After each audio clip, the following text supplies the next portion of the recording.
எனக்கு ஒரு உதவி செய்யணும் அப்படின்னு நம்மளை பார்த்து ஒருத்தர் கேட்குறாருன்னு வச்சுங்களேன், உடனே நாம் அவரை பார்த்து என்ன உதவின்னு கேட்போம். இதுதான் சராசரி மனிதர்களின் இயல்பு. ஆனால் ஒருத்தர் எனக்கு ஒரு உதவி செய்யணும் அப்படின்னு கேட்ட உடனே என்ன உதவின்னு கூட கேட்காம சரி செய்கிறேன் அப்படின்னு ஒத்துக்கிறது இருக்கு பாருங்கள், அது கொஞ்சம் அபூர்வம். அந்த காலத்தில் ஒருத்தர் இருந்தார். அவர் எப்படி தெரியுமா? உதவி கேட்குறவங்க நல்லவங்களா கெட்டவங்களா அப்படின்னு கூட பார்க்கல, தனக்கு நன்மையா தீமையா அப்படின்னு கூட பார்க்கல, உதவி செய்கிறேன்னு புறப்பட்டு விட்டார். அவர் யார் தெரியுமா? அவர் தான் நல சக்கரவர்த்தி. அவர் மாதிரி நாம் உதவி கேட்குறவங்களுக்கு உடனே உதவி செய்கிறதுக்கு தயாராக இருக்கணும் அப்படின்னு சொன்னார் ஒரு ஆன்மீக பேச்சாளர். நல சரித்திரத்தை அவர் சொல்லிக்கிட்டு இருந்தார்.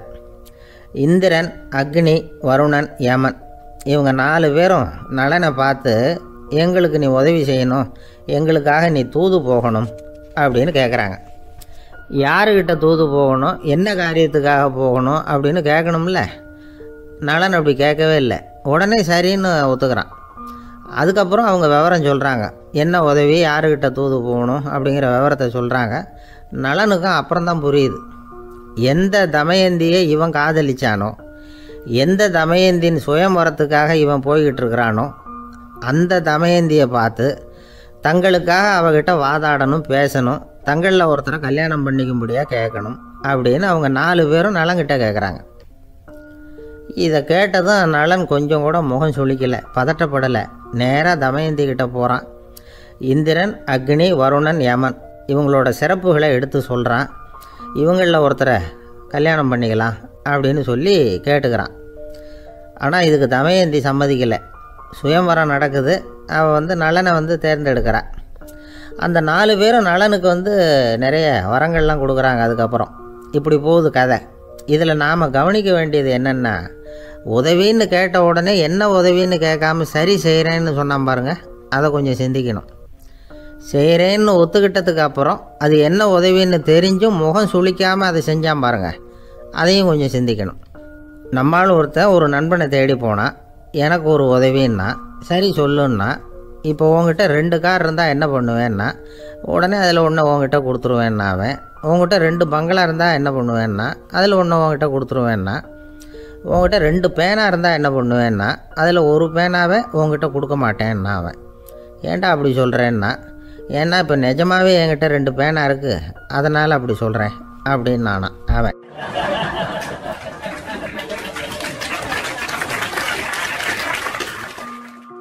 வாழ்க்கையில் ரொம்பவும் அடிபட்டு அல்லல் போட்டுக்கிட்டு இருக்கிற ஒருத்தர் வந்தார். மனசு ரொம்பவும் நொந்து போய் பேசினார். இந்த உலகத்தில் மனுஷனாக பிறந்ததை விட மாடாக பிறந்திருக்கலாம் சார் அப்படின்னார். திடீர்னு என்கிட்ட இப்படி சொன்னால் அதுக்கு நான் என்னங்க பண்ண முடியும் அப்படின்னேன்.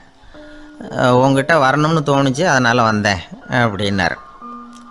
சரிங்க, இப்படி ஒரு யோசனை வந்ததுக்கு என்ன காரணம் அப்படின்னு சொல்லி அவர்கிட்ட கேட்டேன். அதுக்கு அவர் சொன்னார், என் பையனுக்கு வேலை தேடுறேன் கிடைக்கல, பொண்ணுக்கு மாப்பிள்ளை தேடுறேன் கிடைக்கல, வீடு கட்டுறதுக்கு கடன் கேட்குறேன் கிடைக்கல, மாடாக பிறந்திருந்தா இது மாதிரி கவலையெல்லாம் கிடையாதுல்ல, பேசாமல் வைக்கோலை தின்னுக்கிட்டு அசை போட்டுக்கிட்டே கடந்து விடலாமே அப்படின்னார் அலட்சியமாக. அதுக்கப்புறம் தான் அவர் சொன்ன கருத்தை நானும் கொஞ்சம் அசை போட ஆரம்பித்தேன் மனசுக்குள்ளே. இப்போது இயற்கையை பொறுத்த வரைக்கும் அது நாம் எல்லாரும் மகிழ்ச்சியாக வாழணும் அப்படின்னு தான் விரும்புது. விலங்குகள், பறவைகள், தாவரங்கள், அப்புறம் மற்ற உயிரினங்கள் எல்லாமும் நல்லபடியாக இருக்கணும் அப்படிங்கிறது தான் இயற்கையோட விருப்பம். அதில் ஒன்றும் சந்தேகம் இல்லை. இயற்கையோட அமைப்பை கொஞ்சம் கவனித்து பார்த்தா அதை நாம் நல்லா புரிஞ்சுக்கலாம். இருந்தாலும் இந்த ஆள் சொன்னதை கேட்ட பிறகு தான் ஒரு முக்கியமான வேறுபாடு புரிஞ்சுது. அதாவது இந்த உலகத்தில் உள்ள முக்கியமான பிரச்சனைகள் 6. அந்த 6 பிரச்சனைகளும் ஆடு மாடுகளுக்கு கிடையாது, மரம் செடி கொடிகளுக்கு கிடையாது. ஆனால் மனுஷன் அந்த 6 பிரச்சனைகளையும் சந்திக்க வேண்டியிருக்கு. சரி, அந்த 6 பிரச்சனைகள் என்னென்ன தெரியுமா? முதல்ல இந்த ஆடு மாடுலாம் நமக்குன்னு சொந்தமாக ஒரு வீடு இல்லையே அப்படின்னு கவலைப்பட்டுக்கிட்டு இருக்கிறதில்ல. ஆனால் மனிதனுக்கு வீடு தேவைப்படுது. இது ஒரு வித்தியாசம். இப்போ 2வது பிரச்சனை என்னென்னா ஆடை பிரச்சனை. ஒரு கோழியோ சேவலோ நாம் போட்டுக்கிறதுக்கு ஒரு சட்டை இல்லையே அப்படின்னு கவலைப்படுறதில்ல. ஆனால் மனுஷனுக்கு அந்த கவலை உண்டு. சரி, இப்போ மூணாவது என்னன்னு பார்த்தா கல்வி பிரச்சனை. ஒரு பசுமாடு கவலையோடு நின்றுக்கிட்டு இருக்கு அப்படின்னு வச்சுக்குவோம். நீங்கள் அதுக்கிட்ட போய் ஏன் பசுமாடை கவலையோடு நின்றுக்கிட்டு இருக்கிற அப்படின்னு கேட்குறீங்க. என் கண்ணுக்குட்டிக்கு எல்கேஜியில் இடம் கிடைக்கல, டொனேஷன் கொடுக்கறதுக்கு கையில் பணமும் கிடையாது, சிபாரிசுக்கு யாரை பிடிக்கிறதுன்னு தெரியல, இப்படியா சொல்லிக்கிட்டு இருக்கோம். அதுக்கு அந்த கவலையெல்லாம் கிடையாது. ஆனால் மனிதனுக்கு அந்த கவலை உண்டு. நாலாவது என்னன்னு பார்த்தீங்கன்னா வேலை வாய்ப்பு பிரச்சனை. வேலை கிடைக்கலையே அப்படின்னு வேப்ப மரம் கவலைப்படுறதில்ல, ஆனால் மனுஷன் கவலைப்படுறான். ஐந்தாவது என்னன்னு பார்த்தா கல்யாண பிரச்சனை. எருமை மாடு பசுமாடு எல்லாம் பொண்ணுக்கு மாப்பிள்ளை தேடிட்டாலே இது பேப்பரில் மணமகன் தேவை அப்படின்னு விளம்பரமாக கொடுக்குது, அதெல்லாம் கிடையாது. ஆறாவது என்னன்னு பார்த்தீங்கன்னா பணம் சம்பந்தமான பிரச்சனை. ஆடு மாடுலாம் பணத்தை சேமிக்கணும்னோ ஏதாவது நிதி நிறுவனத்தில் முதலீடு பண்ணணும்னோ நினச்சிக்கிட்டு இருக்கிறதில்ல. பணத்தை எப்படி காப்பாற்றுறது அப்படிங்கிற கவலையும் அதுகளுக்கு கிடையாது. குதிரை குழம்போடு பிறக்குது, அதனால் அது காடு மேடெல்லாம் கவலை இல்லாமல் தெரியலாம். ஆடு உடம்பில் ரோமத்தோடு பிறக்குது, அதனால் அது குளிரை பற்றி கவலைப்பட வேண்டிய அவசியம் இல்லை. ஆனால் மனுஷனை பார்த்திங்கன்னா அவன் தான் ஒன்றுமில்லாமல் பிறக்கிறான். ஏன் இந்த பாகுபாடு அப்படின்னு கேட்டால் இதை பற்றி கொஞ்சம் சிந்திச்சு பார்க்கணும். அதாவது இந்த சந்தேகத்தை ஒரு பெரியவர்கிட்டையும் கேட்டேன், அவர் சொன்னார் இதுக்கு பதில். அவர் இதே கேள்வியை இயற்கை கிட்ட கேட்டாராம். இயற்கை பதில் சொல்லிச்சான். வேறு யாருக்கும் கொடுக்காத ஒரு வலுவான கருவியை, ஒரு பவர்ஃபுல் வெப்பன் மனுஷனுக்கு கொடுத்துருக்குறேன்னு, அந்த கருவியை உபயோகப்படுத்தி அந்த 6 பிரச்சனையை மட்டும் இல்லை 6 கோடி பிரச்சனைகள் இருந்தாலும் அதையெல்லாம் சமாளிக்கலாம். அது கருவி என்ன தெரியுமா? அதுதான் 6வது அறிவு. அதை உபயோகப்படுத்தினா காலுக்கு செருப்பு தயார் பண்ணிக்கலாம், குளிருக்கு போர்வை தயார் பண்ணிக்கலாம், என்ன வேணும்னாலும் செய்யலாம் அப்படின்னு இயற்கை பதில் சொல்லிச்சான். அதனால் நாம் செய்ய வேண்டியது என்னென்னா இயற்கையை முதல்ல சரியாக புரிஞ்சுக்கணும். இயற்கையின் படைப்பையே நாம் சரியாக புரிஞ்சுக்கிறது இல்லையே, அதுதான் வேதனை. இந்த கதையை கேளுங்க. இப்போ நகரத்திலேருந்து ஒரு ஆள் கிராமத்துக்கு வந்தான். அங்கே ஒரு சிறுவன் மாடு மேய்ச்சிக்கிட்டு இருந்தான். நகரத்து ஆள் சொன்னான், எவ்வளோ அழகான பசு, அது சரி இதுக்கெல்லாம் ஏன் கொம்பு இல்லைன்னா. இதுக்கு அந்த பையன் பதில் சொன்னான், பசுமாட்டுக்கு கொம்பு இல்லாததுக்கு பல காரணங்கள் உண்டு. கண்ணுக்குட்டியாக இருந்தால் கொம்பு இருக்காது, பசு வளர்ந்து பெருசானதுக்கு அப்புறம் தான் கொம்பு முளைக்கும், இது ஒரு காரணம். சில சமயம் வளர்கிற கொம்பை எடுத்து விடுறது உண்டு, அது ஒரு காரணம். ஆனால் இதுக்கு ஏன் கொம்பு இல்லைன்னு கேட்குறீங்க, அதுக்கு என்ன காரணம்னா இது பசு இல்லை குதிரை அப்படின்னானா.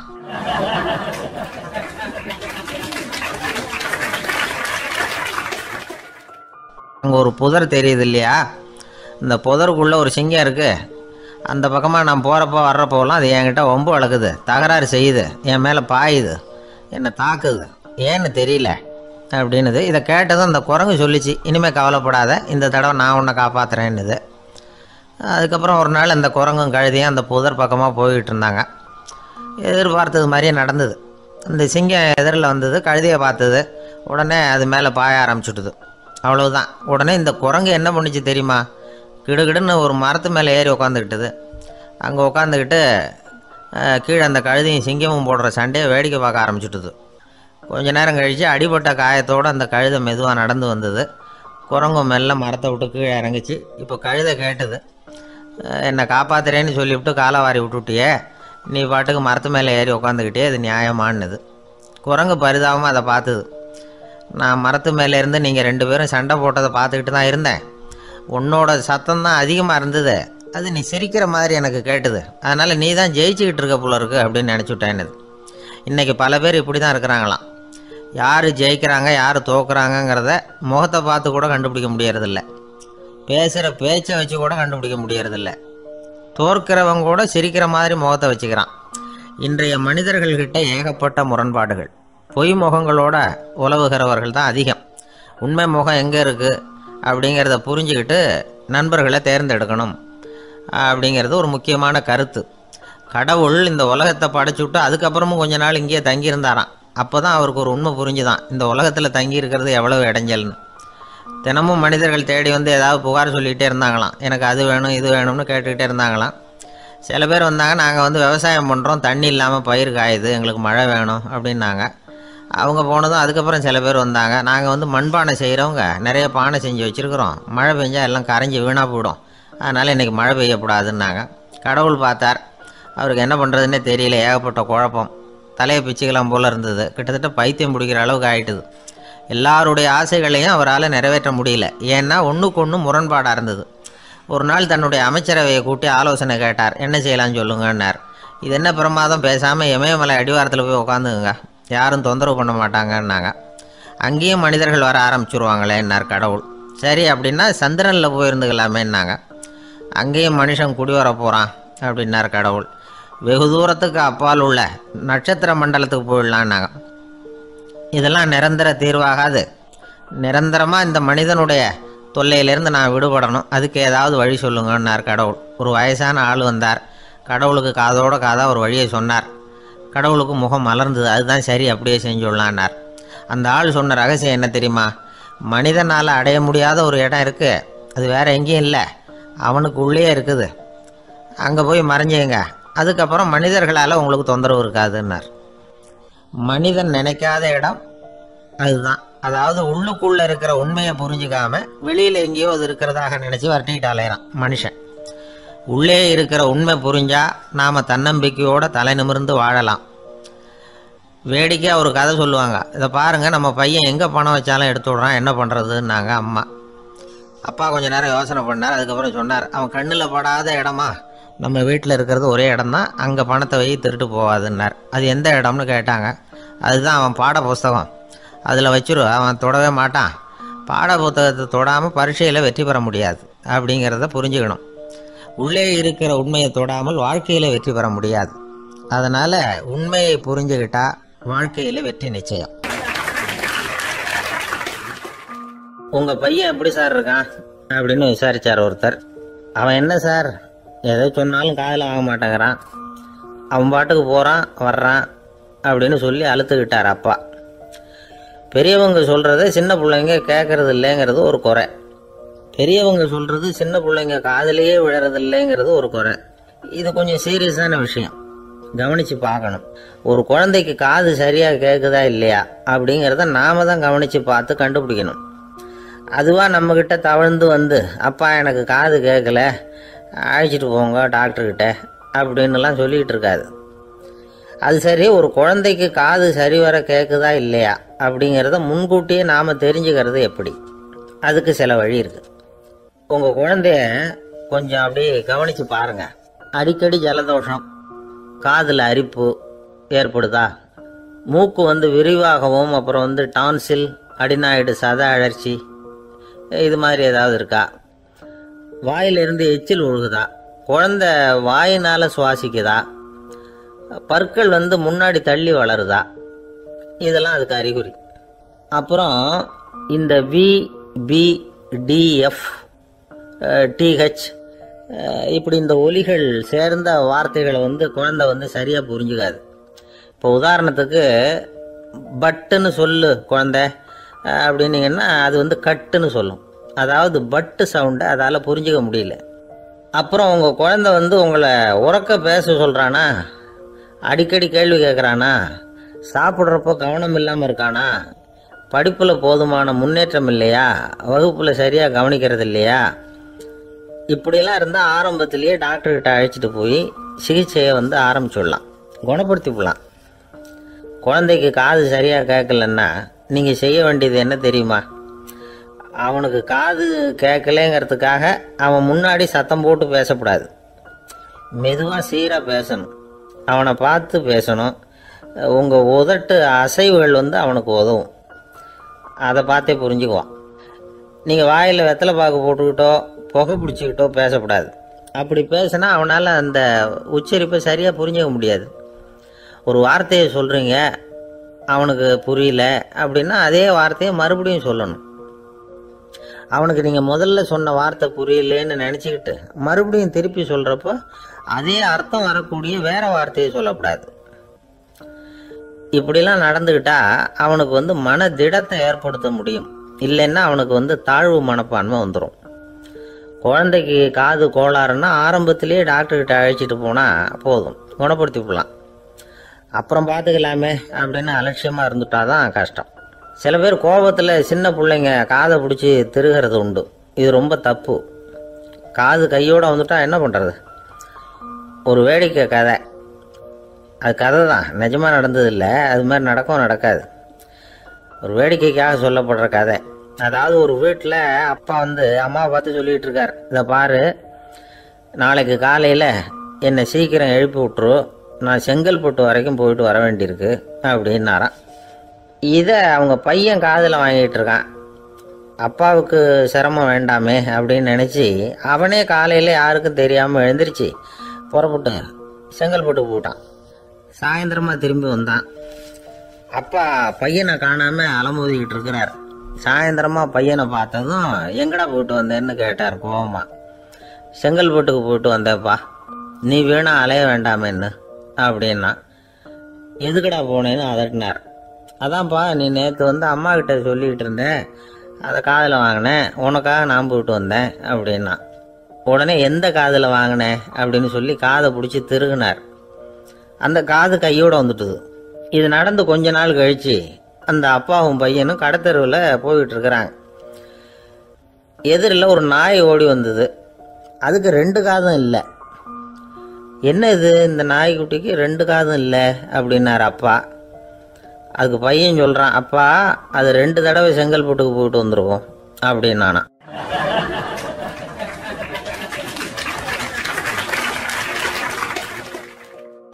ஒரு நண்பர் அவசரமாக என்கிட்ட ஓடி வந்தார். அப்புறம் சொன்னார், என்னால் நம்பவே முடியல சார், என் பையனா இப்படி அப்படின்னு சொல்லி ஆச்சரியப்பட்டார். உங்கள் பையன் அப்படி என்ன தான் செஞ்சுட்டான்னு கேட்டேன். என்னால் முடியாத ஒரு காரியத்தை அவன் சுலபமாக செஞ்சுட்டான் சார் அப்படின்னார். அது என்ன, உங்களால் முடியாத காரியத்தை அவன் செஞ்சுட்டாங்கிறீங்க, அது என்ன காரியம்னு தான் சொல்லுங்களேன். என்ன 5ஆம் வகுப்பில் அவன் ஒரே தடவையில் பாஸ் ஆகிட்டான் சார், அதாவது ஒரே அட்டம்ப்டில் பாஸ் ஆகிருக்கிறான் அப்படின்னார். மூச்சு வாங்க. கஷ்டப்பட்டு பரீட்சை எழுதினவன் அவன், இவருக்கு மூச்சு வாங்குது. நம்மால் செய்ய முடியாத ஒரு காரியத்தை இன்னொருத்தர் செய்யும்போது அது நமக்கு ஆச்சரியமாக தெரியுது. இப்போ சர்க்கஸ் பார்க்குறோம், அங்கே ஒருத்தர் அந்த இடத்துல தொங்குறார். அதை பார்க்குறப்போ அது நமக்கு ஆச்சரியமாக தெரியுது. ஏன்னா அது மாதிரி அந்த இடத்துல தொங்குறதுங்கிறது நம்மால் முடியாத காரியம்.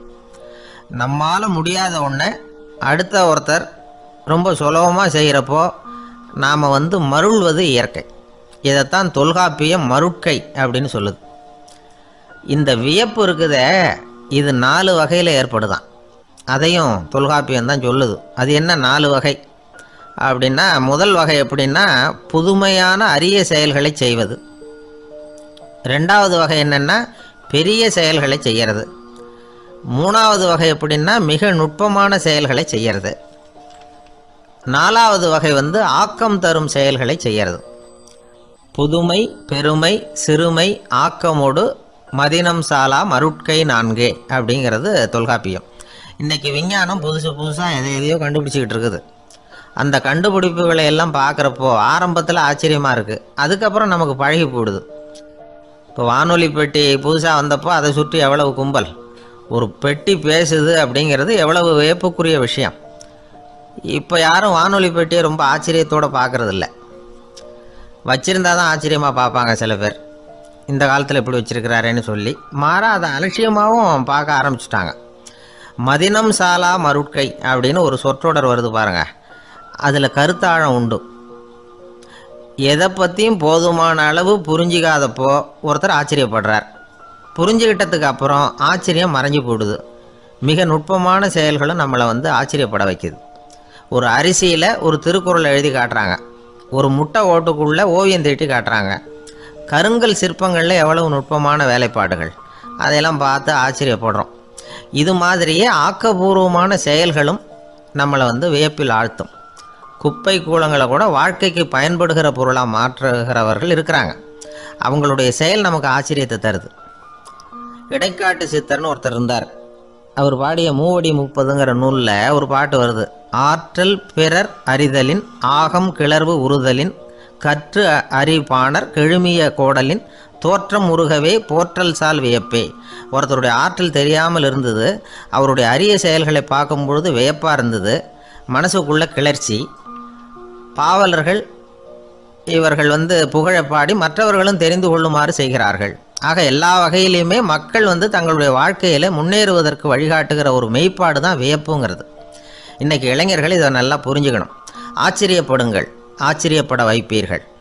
இந்த காலத்தில் நம்ம எப்படி எல்லாமோ ஆச்சரியப்பட வைக்கிற அதிசய மனிதர்கள் இருக்கிறாங்க. ஒரு ஆளை பிடிச்சி ஜெயிலுக்கு கொண்டுகிட்டு வந்தாங்க. சிறை அதிகாரி அவனை ரொம்பவும் ஆச்சரியமாக பார்த்தார்.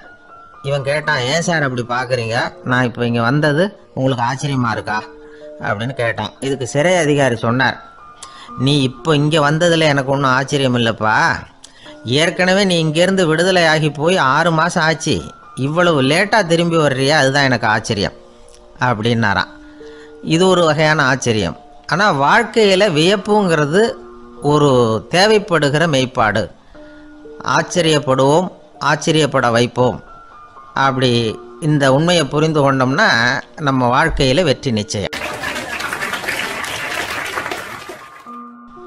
கத்தியை தீட்டாதே புத்தியை தீட்டு அப்படின்னு ஒரு பெரியவர் புத்தி சொன்னார்.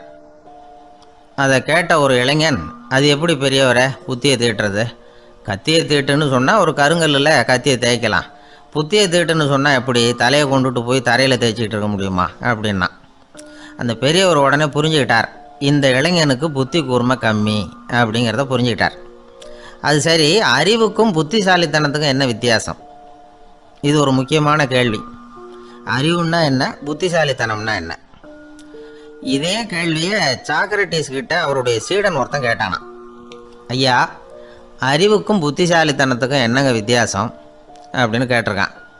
சாக்ரட்டிஸ் நிமிர்ந்து பார்த்துருக்கிறார் அந்த சீடனை.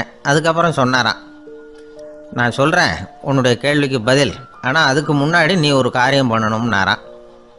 என்னங்க செய்யணும் சொல்லுங்கன்றிருக்கான். அதோ பாரு, ஒரு பெரியவர் உட்காந்துருக்கிறாரு, அவர்கிட்ட போ, இங்கேருந்து பக்கத்தில் இருக்கிற அந்த கிராமத்துக்கு போய் சேர எவ்வளவு நேரம் ஆகும் அப்படின்னு கேட்டுட்டு வா அப்படி சொன்னார் சாக்ரட்டிஸ். சரின்னு சொல்லிவிட்டு இவன் போனான். அந்த பெரியவர் முன்னாடி போய் நின்னான். ஏங்க பெரியவரை, இங்கேருந்து அதோ தெரியுத அந்த கிராமத்துக்கு போய் சேர்றதுக்கு எவ்வளோ நேரம் ஆகும் அப்படின்னு கேட்டான். பெரியவர் நிமிர்ந்து பார்த்தார், ஆனால் பதில் எதுவும் சொல்லலை. இவன் மறுபடியும் ஒரு தடவை அதே கேள்வி அவர்கிட்ட கேட்டான். என்னங்க, நான் கேட்குறது உங்கள் காதில் விழுதா, அந்த கிராமத்துக்கு போய் சேர்றதுக்கு எவ்வளோ நேரம் ஆகும் அப்படின்னு சொல்லி மறுபடியும் கேட்டான். அப்பவும் அவர் பதில் சொல்லலை. உடனே அவன் மனசுக்குள்ளே முடிவு பண்ணிக்கிட்டான், சரி பெரியவர் ஒரு மாதிரியாக தெரிகிறார், புத்தி சுவாதீனம் சரியில்லாத ஒரு மாதிரி தெரியுது அப்படின்னு நினச்சிக்கிட்டே வந்த வழியிலே திரும்பி வந்துட்டான். கொஞ்சம் தூரம் நடந்திருப்பான். இப்போ அந்த பெரியவர் மறுபடியும் கூப்பிட்டார், இளைஞனே இப்படி வாடினார். இவனுக்கு ஒன்றும் புரியல. மறுபடியும் திரும்பி நடந்தான். அவர் முன்னாடி போய் நின்னான். பெரியவர் சொன்னார், தம்பி, இங்கேருந்து அந்த கிராமத்துக்கு போய் சேர்றதுக்கு 5 நிமிஷம் ஆகும் அப்படின்னார்.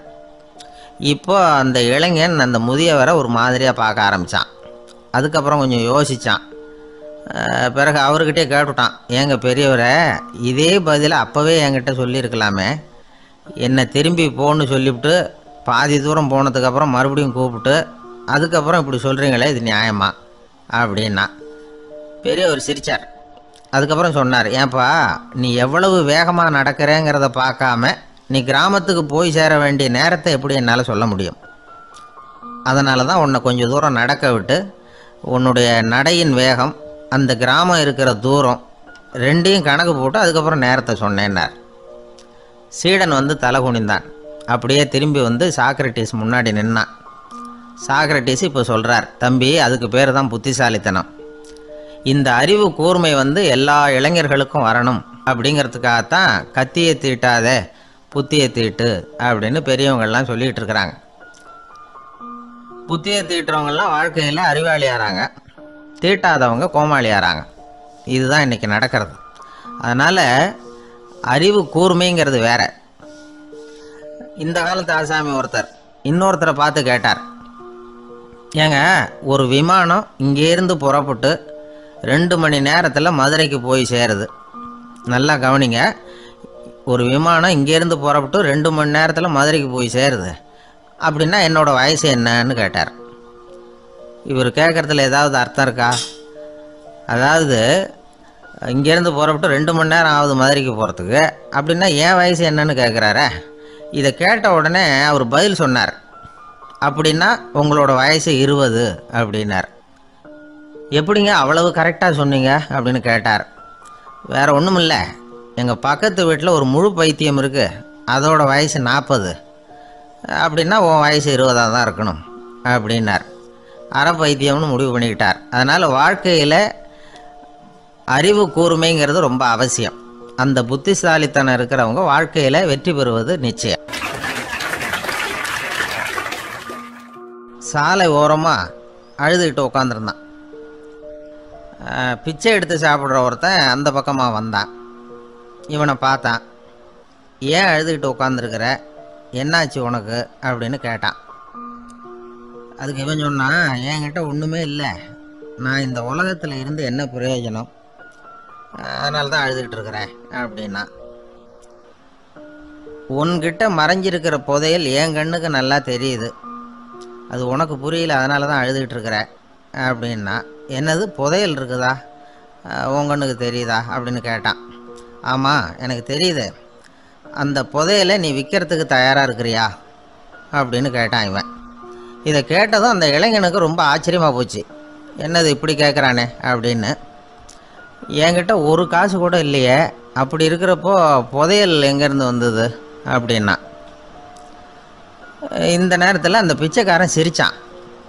இப்படி தான் இந்த உலகத்தில் எல்லோரும் சொல்லிகிட்டு இருக்கிறாங்க, என்கிட்ட ஒன்றுமே இல்லை ஒன்றுமே இல்லைன்னு சொல்லி.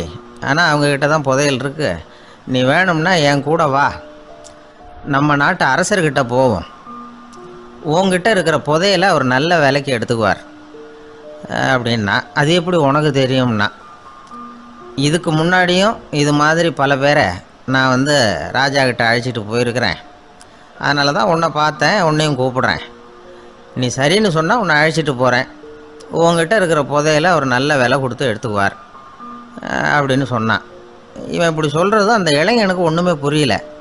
இது என்னது இந்த ஆள் இப்படி சொல்லிக்கிட்டு இருக்கிறான், நம்மக்கிட்ட என்ன இருக்குது, அதுவும் இல்லாமல் இவனே பிச்சை எடுத்து சாப்பிட்டுக்கிட்டு இருக்கிறான், இவன் போய் நம்மளை ராஜா கிட்ட அழைச்சிட்டு போகிறதா போகிறேங்கிறானே என்ன அப்படின்னு சொல்லி அவன் யோசனை பண்ணான். என்ன யோசிக்கிற, உனக்கு பணம் வேணும்னா என்னோட வா அப்படின்னா. இளைஞன் ஒரு முடிவுக்கு வந்தான். சரி, இங்கேயே உட்காந்துக்கிட்டு இருக்கிறத விட அங்கேயாவது போய் பார்ப்போமே, இங்கே அழுதுட்டு உட்காந்துருக்கிறதுல என்ன பிரயோஜனம், ஏதோ கூப்பிட்றான் போய் பார்த்துட்டு வருவோமே அப்படின்னு சொல்லி அவன் கூட புறப்பட்டான். பிச்சைக்காரன் முன்னாடி போயிட்டே இருக்கிறான், இந்த இளைஞன் பின்னாடி நடந்து போயிட்டுருக்கான். ரெண்டு பேரும் அரண்மனையை நோக்கி போகிறாங்க. பாதி வழி போயிருப்பாங்க. வழியில் அந்த பிச்சைக்காரன் சொன்னான், இதை பாரு, முன்னாடியே சில விஷயங்களை நாம் பேசிக்க வேண்டியிருக்கு, சரியாக தெளிவாக முடிவு எடுத்துக்கிட்டு அதுக்கப்புறம் ராஜாக்கிட்ட போகணும். ஏன்னா அங்கே போய் அது முடியாது இது முடியாதுன்னு நாம் நமக்குள்ளே சண்டை போட்டுக்கிட்டு இருக்க முடியாது. ராஜாவுக்கு விலையை பற்றி கவலையே இல்லை, எவ்வளவு சொன்னாலும் நமக்கு பணம் கிடச்சிரும். ஆனால் அதுக்கப்புறம் நான் இதை விற்கிறதுக்கு தயாராக இல்லைன்னு சொல்லிடக்கூடாது. அதனால் புதையலை விற்கிறதா இல்லையாங்கிறத இங்கேயே தெளிவாக முடிவு செஞ்சுக்கணும், இல்லைன்னா ராஜாக்கிட்ட போய் அங்கே போய் குழப்பிகிட்டு இருக்க முடியாது அப்படின்னு சொன்னான். இளைஞனுக்கு ஒன்றுமே புரியல.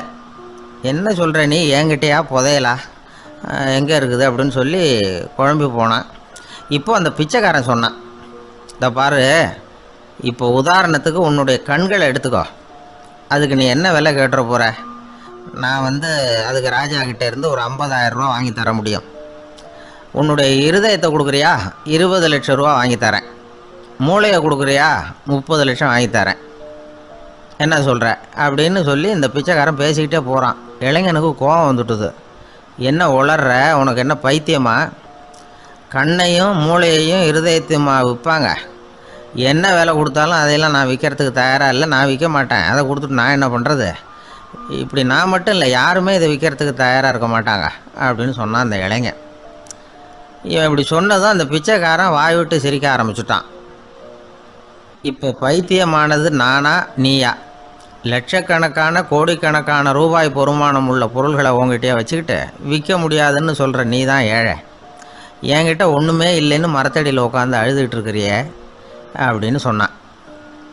இன்றைக்கி பார்த்திங்கன்னா பல பேர் தன்கிட்ட புதைஞ்சிருக்கிற ஆற்றலை புரிஞ்சிக்க முடியாமல் அவதிப்பட்டுக்கிட்டு இருக்கிறாங்க.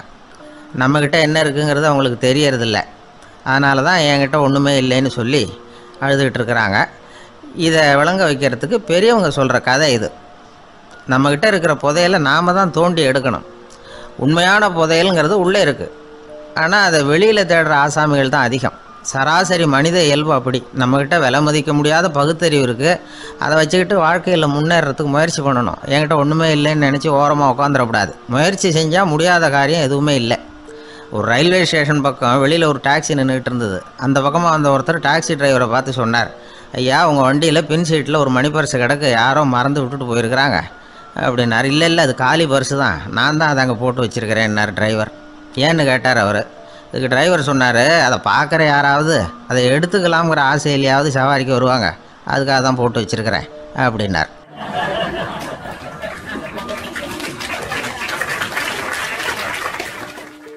ஒரே ஒரு ஊரில் ஒரு அம்மா இருந்தாங்க. அந்த அம்மாவுக்கு ஒரே ஒரு பிள்ளையாண்டான். அவனுக்கு ரொம்ப அக்கறையோடு கல்யாணம் பண்ணி வச்சாங்க. கல்யாணம் முடிஞ்சதும் மருமக பொண்ணு வீட்டுக்கு வந்து சேர்ந்தது. அப்பாடா, என் கடமை முடிஞ்சுது, இனிமேல் அக்கடான்னு எங்கேயாவது ஒரு மூலையில் படுத்து கிடக்கலாம் அப்படின்னு நினச்சாங்க அந்த அம்மா. ஆனால் நினைக்கிறபடி எங்கே நடக்குது? அதுக்கப்புறம் தான் பிரச்சனையே ஆரம்பமாச்சு. மருமகள் குணம் சரியில்லை, ஒரு மாதிரி. அந்த பொண்ணு வீட்டுக்கு வந்ததுமே முதல் வேலையாக மாமியாரை பார்த்து, அதுதான் நான் வந்துட்டேன்ல, இனிமேல் உங்களுக்கு என்ன வேலைங்க, புறப்பட வேண்டியது தானே, காசி ராமேஸ்வரம்னு எங்கேயாவது போங்க அப்படின்னுட்டு தான். மாமியாரை பார்த்தாங்க, கொஞ்சம் யோசனை பண்ணாங்க. இந்த பாருமா, நீ இப்படி சொல்கிறதுக்கு முன்னாடியே வீட்டை விட்டு புறப்படணுங்கிற முடிவுக்கு நான் வந்துட்டேன். வீட்டை மட்டும் இல்லை, இந்த உலகத்தை விட்டே கூட போகிறதுக்கு தயாராக இருக்கிறேன். ஆனால் ஒரே ஒரு விஷயத்துக்காக என் உயிரை கையில் பிடிச்சிக்கிட்டு இருக்கிறேன் அப்படின்னாங்களாம். என்ன விஷயம்னு கேட்டுது இந்த மருமக பொண்ணு. வேற ஒன்றும் இல்லை, என் பிள்ளைக்கு கல்யாணம் பண்ணி வச்சுட்டேன். ஒரு பேர புள்ள பிறந்து அதை என் கண்ணால் பார்த்துட்டேன்னா நான் எங்கே வேணும்னாலும் போகிறதுக்கு தயாராக இருக்கிறேன் அப்படின்னாங்களாம் அந்த மாமியார். மாமியார் இப்படி சொல்கிறதுலேயும் நியாயம் இருக்கிறதாக பட்டுது அந்த பொண்ணுக்கு. சரி, அப்படியே இருந்து பார்த்துட்டு போகலாம் அப்படின்னு அனுமதி கொடுத்தது. கொஞ்ச காலத்தில் ஒரு பேரன் பிறந்தான். அந்த அம்மாவும் பேரனை கண்ணால் பார்த்துட்டாங்க. சரி, பேரனை பார்த்தாச்சுல்ல, இனிமேல் புறப்பட வேண்டியது தானே அப்படின்னது மருமக பொண்ணு. மாமியார் பார்த்தாங்க, நீ சொல்கிறது சரிதாம்மா, அதில் ஒன்றும் தப்பு இல்லை. என்னோட பேரன் உங்களை அம்மா அப்பான்னு கூப்பிடுறத என் காது குளிர கேட்டுட்டு போயிடுறேனே அப்படின்னாங்களாம். சரி, அந்த ஆசையை நிறைவேறட்டும் அப்படின்னு காத்துக்கிட்டு இருந்தாங்க. பேரன் வளர்ந்தான், நடந்தான், பள்ளிக்கூடம் போனால், பெரியவனானான். மருமக பொண்ணு மறுபடியும் மாமியாரை விரட்ட ஆரம்பிச்சுட்டுது, இன்னும் புறப்புள்ளையான்னு. இதை பாருமா, இது வரைக்கும் இருந்துட்டேன்.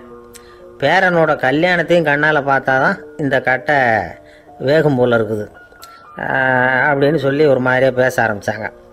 இதுவும் நியாயமான ஆசையாக தான் படுது அப்படின்னு அது யோசிச்சிருக்கு அந்த பொண்ணு. சரின்னு அதுக்கும் ஒத்துக்கிட்டது. உடனே பேரனுடைய கல்யாணமும் முடிஞ்சது ஒரு வழியாக. இனிமேல் ஒரு நொடி கூட இங்கே இருக்கக்கூடாது, புறப்படுங்க அப்படின்னு மாமியாரை விரட்டிச்சான் அந்த பொண்ணு. இப்போ அந்த மாமியார் தன்னோட மருமகளை பார்த்து சொல்கிறாங்க, இதோ கிளம்பிட்டேம்மா, என் மூட்டை முடிச்செல்லாம் கட்டிக்கிட்டேன், புறப்பட்டுவிட்டேன். அப்படியே நீயும் உன் துணிமணிகளை மூட்டை கட்டிக்கிட்டு கிளம்பிடும், என்னோட சேர்ந்து 2 பேருமா சேர்ந்து போயிடலாம் அப்படின்னாங்களாம். அந்த பொண்ணு முழிக்குது. முழிக்காதே, உனக்கும் ஒரு மருமக வந்துட்டா, இனிமேல் நீயும் ஒரு மாமியார் தானே, உனக்கும் இனிமேல் இங்கே வேலை இல்லை, புறப்படு அப்படின்னாங்களாம். அப்போ தான் அந்த பொண்ணு சிந்திக்க ஆரம்பிச்சுதான், தன்னோட தவறு புரிஞ்சுதான். இந்த தகவலை கேட்டுக்கிட்டு இருக்கிற மருமகள்லாம் இதை பற்றி கொஞ்சம் யோசித்து பார்க்கணுங்கிறதுக்காகத்தான் இதை சொல்கிறோம் மாமியார்கள் சார்பாக. கொஞ்ச நாளைக்கு முன்னாடி ஒரு பொண்ணை பார்த்து பேசுகிற சந்தர்ப்பம் கிடைச்சிது ஒரு கல்யாண வீட்டில். அந்த பொண்ணு சொல்லிச்சு, சார், எனக்கு கல்யாணம் ஆகி 15 வருஷம் ஆகுது, நான் மாமியார்கிட்ட சண்டை போட்டதே இல்லை அப்படின்னு ரொம்ப அடக்கமாக சொல்லிச்சு. அது எப்படிம்மா சாத்தியமாச்சுன்னு கேட்டோம். எனக்கு கல்யாணம் ஆகி 15 வருஷம்தான் ஆச்சு, ஆனால் என் மாமியார் செத்து போய் 20 வருஷத்துக்கு மேலே ஆகிட்டுது அப்படின்னுது.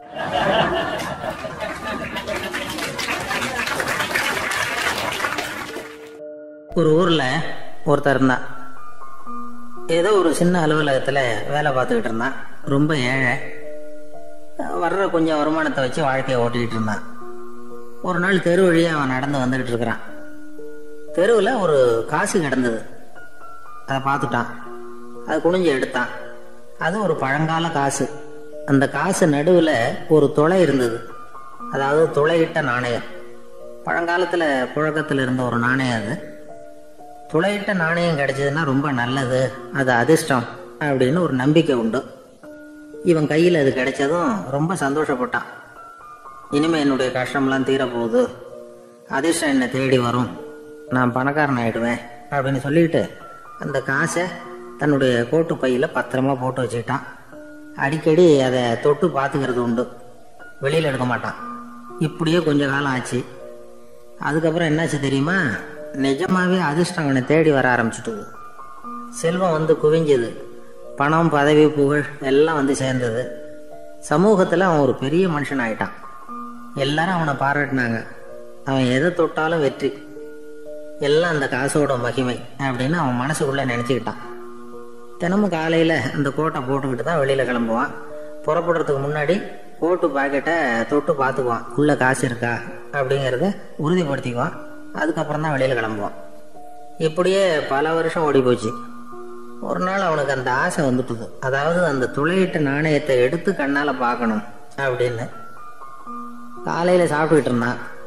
அப்போ தன்னுடைய மனைவி கிட்ட சொன்னான், ரொம்ப நாளைக்கு அப்புறம் என்னுடைய அந்த நாணயத்தை இன்னைக்கு வெளியில் எடுத்து பார்க்க போகிறேன்னா.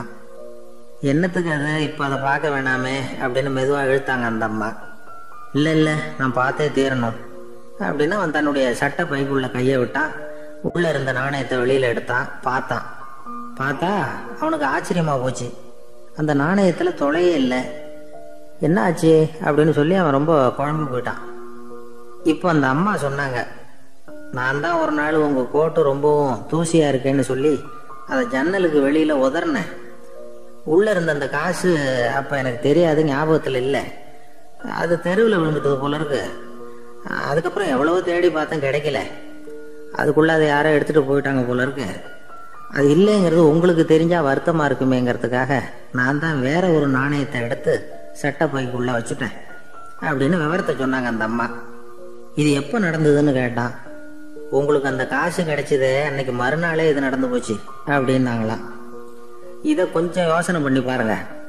அவனுக்கு அதிர்ஷ்டத்தை கொடுத்தது அந்த நாணயம் இல்லை, அவனுடைய நம்பிக்கை, அதாவது தன்னம்பிக்கை. அதுதான் வேலை செஞ்சிருக்கு. இதிலிருந்து நாம் தெரிஞ்சுக்க வேண்டியது என்னன்னா, வாழ்க்கையில் முன்னேற நினைக்கிறவங்களுக்கு தன்னம்பிக்கை ரொம்ப முக்கியம். அது இல்லைன்னா முன்னேற முடியாது. ஒருத்தன் சொன்னானா, நான் எப்போவுமே என்னதான் சார் நம்புவேன், மற்றவங்கள நம்ப மாட்டேன். நேற்றுக்கு பாருங்க, திடீர்னு 10 பேர் என்ன அடிக்க வந்துட்டாங்க, நான் ஒருத்தனாவே அதை சமாளித்தேன் அப்படின்றான் ரொம்ப பெருமையா. அது எப்படின்னு கேட்டாங்களாம். ஒரே ஓட்டமாக இங்கேருந்து ஓடி வந்துட்டேன் அப்படின்னு நானா.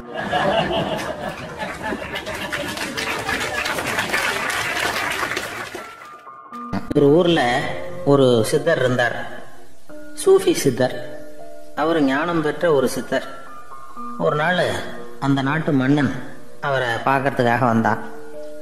என்ன வேணும் உனக்குன்னு கேட்டார். நான் கடவுளை பார்க்கணும், அதுக்கு நீங்கள் தான் உதவி பண்ணணும் அப்படின்னா அவன். சித்தர் கொஞ்சம் யோசனை பண்ணார். சரி போயிட்டு நாளைக்கு வாடினார். அதே மாதிரி மன்னன் போயிட்டு அடுத்த நாள் வந்தான். இங்கே நீ என்னோட ஒரு வாரம் தங்கியிருக்க வேண்டியிருக்கும்னார். சரின்னா ஒரு பிச்சை பாத்திரத்தை தூக்கி கையில் கொடுத்தார். அவனுக்கு ஒன்றும் புரியல, இருந்தாலும் வாங்கிட்டான். வாங்கிட்டு இதை என்ன செய்யணும் அப்படின்னு கேட்டான். இதை ஒன்றும் செய்ய வேணாம், இதை எடுத்துக்கிட்டு பக்கத்தில் உள்ள கிராமங்களுக்கு போ, வீடு வீடாக பிச்சை எடுத்துக்கிட்டு வா. அப்படி வந்த பிறகுதான் உனக்கு சாப்பாடும் ஓய்வும் கிடைக்கும். ஒரு வாரம் இப்படி செய், அதுக்கப்புறம் 8வது நாள் நாம் கடவுளை பற்றி யோசிக்கலாம் அப்படின்னார். இப்படி ஒரு சொன்னதை கேட்டதும் அந்த அரசனுக்கு அதிர்ச்சி ஆயிட்டது. ஒரு மாதிரி ஆயிட்டான். தன்னுடைய சொந்த நாட்டில் சொந்த குடிமக்கள் கிட்ட போய் பிச்சை எடுக்கிறதா அப்படின்னு யோசனை பண்ணி பார்த்தான். அதுக்கப்புறம் மெதுவா அவன் அந்த சித்தரை பார்த்தான். ஐயா, சொந்த நாட்டிலேயே பிச்சை எடுக்கிறதுன்னா எனக்கு ஒரு மாதிரியா இருக்கு, வெக்கமா இருக்கு. நான் வேணும்னா வெளி தேசத்துல எங்கேயாவது போய் பிச்சை எடுக்கவா அப்படின்னு கேட்டான். இதுக்கு அந்த சித்தர் ஒரு சம்மதிக்கலை. இதை பாரு, உன்னால பிச்சை எடுக்க முடியலன்னா பேசாம திரும்பி அரண்மனைக்கே போயிடு. அதுக்கப்புறம் கடவுளை பத்தி எல்லாம் பேசுறதுக்கு என்னை தேடிட்டு வரக்கூடாது அப்படின்னு விட்டார். மன்னன் தயங்கினான். இருந்தாலும் மனசை சரி பண்ணிட்டு சம்மதிச்சான். சரிங்க, ஒரு வாரம் இங்கே தங்குறேன், நீங்க சொல்றது மாதிரி பக்கத்து கிராமங்களுக்கு போறேன், வீடு வீடா பிச்சை எடுக்கிறேன், வர்றேன் அப்படின்னா. ஒரு வாரம் தெரு தெருவா பிச்சை பாத்திரத்தோட அலைஞ்சான். சொந்த ஊர்ல சொந்த குடிமக்கள் கிட்ட பிச்சை எடுத்தான். 7 நாள் முடிஞ்சது.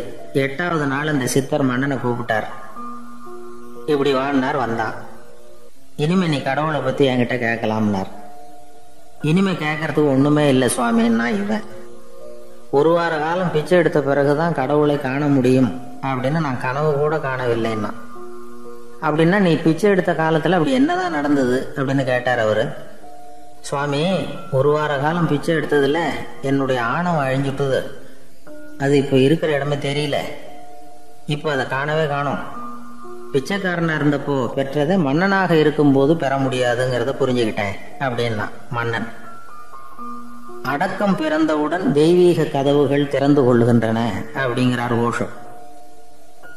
நம்மால் ஒருத்தன் ஆணவம் அழியணுங்கிறதுக்காக ஒரு திருவோட்டை எடுத்துக்கிட்டு தெரு தெருவா பிச்சை எடுக்க ஆரம்பிச்சான்.